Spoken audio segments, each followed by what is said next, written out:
नमस्कार दोस्तों, हमारे चैनल पर आपका स्वागत है। इस कहानी में हम जानेंगे रामकृष्ण परमहंस जी को परमहंस की उपाधि कैसे मिली और उनके गुरु कौन थे। रामकृष्ण जी एक संत थे और उन्हें परमहंस की उपाधि मिली थी। दरअसल परमहंस एक उपाधि है, यह उन्हीं को मिलती है जिनमें अपनी इंद्रियों को वश में करने की शक्ति हो, जिनमें असीम ज्ञान हो। यही उपाधि रामकृष्ण जी को प्राप्त हुई और वे रामकृष्ण परमहंस कहलाए। हालांकि रामकृष्ण जी के परमहंस उपाधि प्राप्त करने के पीछे कई कहानियां हैं। रामकृष्ण एक प्रचंड काली भक्त थे, जो माँ काली से एक पुत्र की भांति जुड़े हुए थे, जिनसे उन्हें अलग कर पाना नामुमकिन था।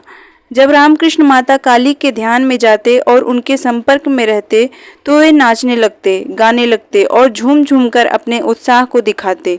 लेकिन जैसे ही संपर्क टूटता, वो एक बच्चे की तरह बिलाप करने लगते और धरती पर लोटपोट करने लगते।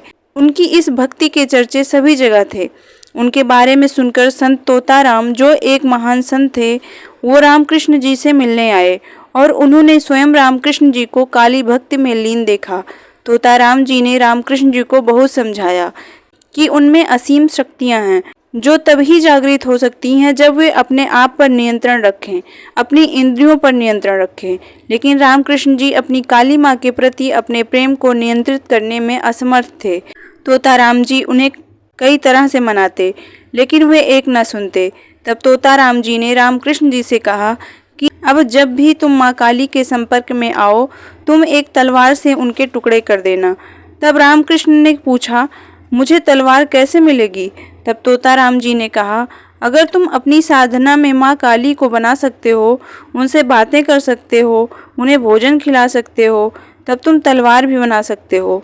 अगली बार तुम्हें यही करना होगा। अगली बार जब रामकृष्ण जी ने माँ काली से संपर्क किया, तब वे यह नहीं कर पाए और वे पुनः अपने प्रेम में लीन हो गए। जब वे साधना से बाहर आए, तब तोताराम जी ने उनसे कहा कि तुमने क्यों नहीं किया? तब फिर से उन्होंने कहा कि अगली बार जब तुम साधना में जाओगे, तब मैं तुम्हारे शरीर पर गहरा आघात करूँगा और उस रक्त से तुम तलवार बनाकर माँ काली पर वार करना।